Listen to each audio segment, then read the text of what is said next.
Welcome to Women's Business Workshop Podcast, episode 78. I am your host, Robin Walker, small business consultant and coach for female business owners and entrepreneurs, and also the host of the Impact Business Circle and the Lakeside Conference. As you know, as a small business owner, the holiday season can be really busy and even more so than usual.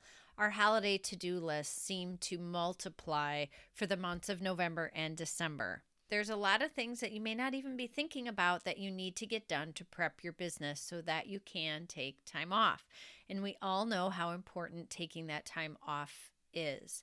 I have heard business owners say, oh, there's no way I can take time off. Rarely is there a business where we can't find a way for you to take some time off for relaxation, time with your family, time to just do something fun, or for an actual vacation. If you're saying that you can't, then we need to get some things in place so that you can. Before we dive in, I want to mention the importance of reflection during this season. Prioritizing time and support to look back and assess your last 12 months is a game changer. Most small business owners I know do a little journaling, or maybe they have a team meeting and they call it good. That is not good enough, you guys. If you want to grow next year, or you want to find more time off like we just talked about, you need to do this before you set new goals or start this next year. I encourage you to do an annual review if you don't already do one. And I mean an actual strategic review. Yes, your business is big enough to do an annual review. If you are listening to this, it would benefit you to do an annual review in your business.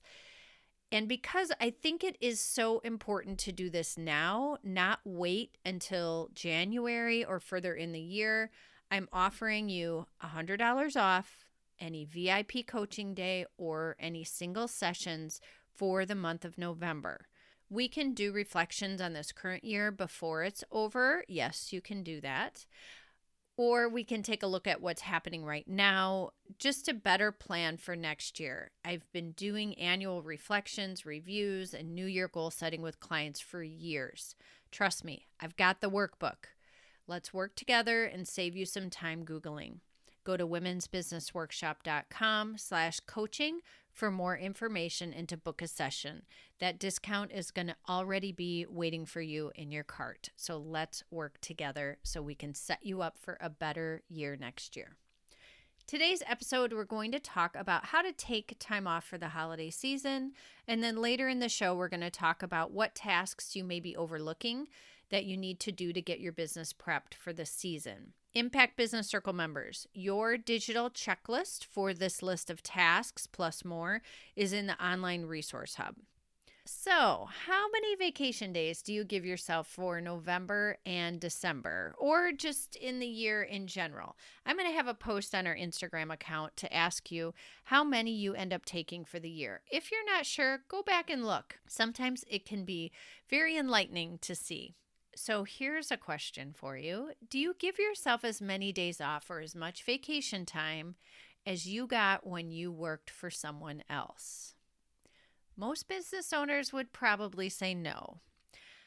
Do I need to convince you of why this is important to have time off? I don't think so. I think we all know.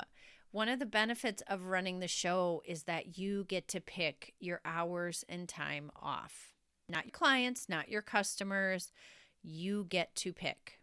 So now I want you to write down how many days off have you scheduled for this upcoming holiday season?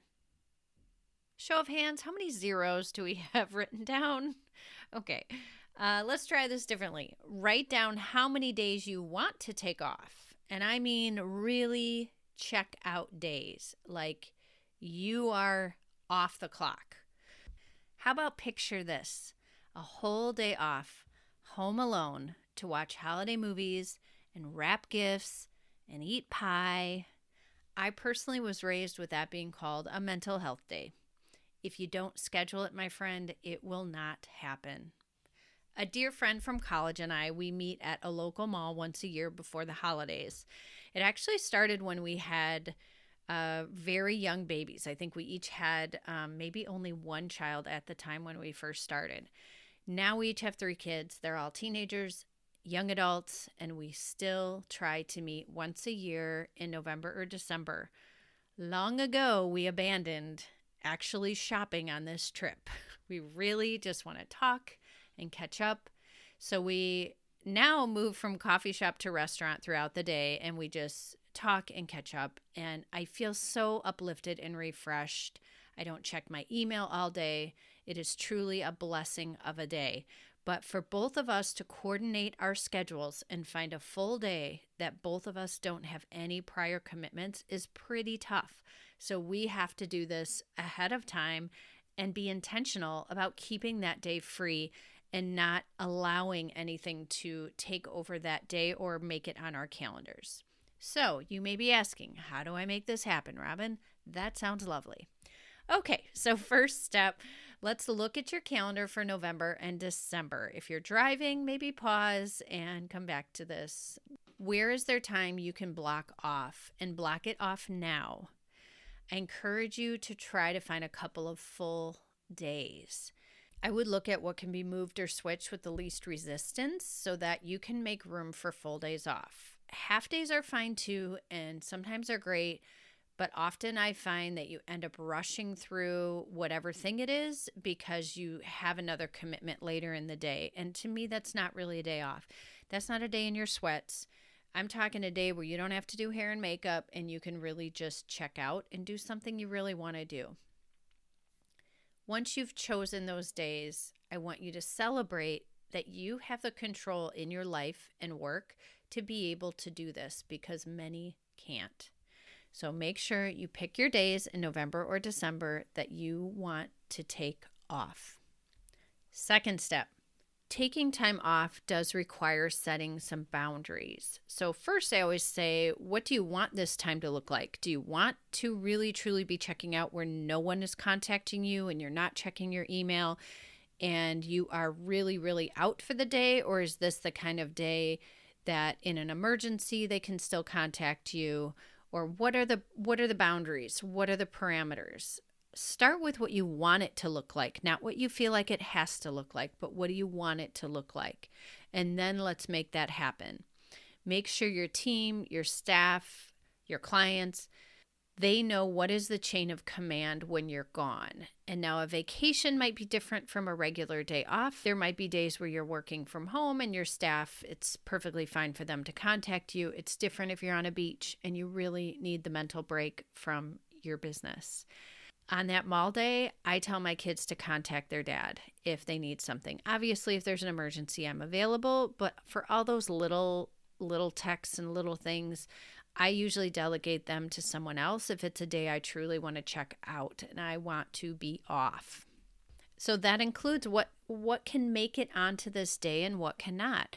If you are taking these days off and you truly want to check out, then you need to guard that time and not allow the things to creep onto that day. Like, well, I'll just take that one call. Well, now you got to do hair and makeup because it's a Zoom call or whatever it is. Just make sure you're really setting boundaries on these days. For now, if you're only up to trying to take a few days off for the holiday or a week, then that's okay. Just embrace it and really try to protect that time. So what can you do to protect that time? I always think you need to set yourself up for success. So what can you do during that time so that you're truly checked out? Does that mean not bringing your phone with you if you're going to be doing something where you really want to check out? Does that mean turning off notifications? Does that mean keeping your laptop in your office and not bringing it out and not even checking it? You need to decide ahead of time what you're going to do to set yourself up for success so you're truly checking out. Moving on to the next step, there's a lot you can do to prepare your business ahead of time, either for when you're going to be off or just for the holidays in general. I find there's a lot of holiday tasks that we forget about until the end, and it's right before, and we're scrambling to do all these things, or heaven forbid we forget, and then we have a client that's unhappy. There's a lot of room for error or customer disappointment during this seasonal time in your business. So we want to be prepared. We want to show up like a professional company and exceed people's expectations. The most important thing I think to start with is, what are your holiday hours? Are they going to be different than they are normally? This is for service-based or in-person or retail locations. A lot of people change up their hours for that time of year. Are you going to be booking client sessions differently? Let's say you normally have weekly sessions with a client on Fridays and they come to you every Friday. If you're taking the Friday after Thanksgiving off, your client needs to be informed ahead of time, and you either need to agree upon a different time or that you're not going to be meeting for that week. But you need to plan ahead for these things and not message them that morning or have them show up in Zoom because you forgot to turn off your days in your calendar app and someone booked a session with you on Christmas. So we need to plan ahead for these things. So number one, set your holiday hours. Decide ahead of time, when are you working? When will you be taking clients? When are you working in your business as far as doing things behind the scenes? When does your team need to be available? When are your doors open? Set all of that now if it's going to be any different. Number two, post them. Make sure you go in and update these. All of us have had the experience where we Google a business just to double check if they're open. They're Google My Business hours, say they're open, you drive there and they're not open. Or you check their Facebook page and they say that they're open and they're not. It's super frustrating. And if that's the first time someone is coming to you or working with you, then that really leaves a bad taste in their mouth. So here's where I want you to make sure that you update your hours. Your website, Google, Facebook page if you have one, and then also inside your calendar or booking software. Then contact these customers either via email or phone, whichever's more appropriate, and make sure people are notified ahead of time if your hours are going to change. And for most people, they are in some way. So decide first and then inform. Next one is social media. You guys all know that you can schedule this out. So often we just put it off or we forget to contact our social media manager and change things up for the holiday season. There are native Facebook and Instagram schedulers. You guys can do this. If you don't have software you use, you can do it directly in Facebook and Instagram. I hesitate to tell you about where you can find this because they keep changing which business suite or platform they want you to natively schedule, but it is possible. A little bit of Googling and you can get those posts created and up. I had my Christmas post already scheduled in October. I know I'm going to post it, so I might as well do it ahead of time and get it off my list. Holiday content. Let's shake up your newsfeed. Find some relevant past content that you can reuse, maybe from past years. Chances are people didn't really see it anyway. Or you can add a seasonal twist to some of your standard posts that you do. But let's do something a little different. This is an opportunity to not have the same social media that you have all year long. If you want, you can revisit episode 65 of the Women's Business Workshop podcast. That's about capturing holiday visibility for your business. I'll include that link in the show notes. Okay, a couple other random tasks. Like I said, there's a lot more on the digital checklist, but I wanted to mention just a couple more for sure before we go. Plan your client and team gifts ahead of time. Send your holiday cards. Schedule time to clean up your invoicing or billing before the end of the year. If you're not already doing that monthly, make sure you are getting paid. And the reason you're not getting paid isn't because you just haven't sent those invoices. So clean up all the financials before Christmas so that you're not scrambling to do that at the end of the year. Like I always encourage, write this stuff down. You don't want to do it last minute or put it off and then not end up getting any dedicated time off. If you're not in the Impact Business Circle, you're welcome to join us, and you can grab that digital checklist in our resource hub. You can go to womensbusinessworkshop.com/impact to find out if it's a good fit for you. You can also email me or send me a message and we can talk it through. As your action steps, I want you to make your big list, then choose 2 to 3 things to jot down on a Post-it that you're going to focus on first. I would love to hear about your days off. Feel free to tag Women's Business Workshop on your post or story if you're showing yourself taking some time off this season. Let's celebrate the opportunity that we can. Happy holidays, my friends. Thanks for listening, and now go make that list.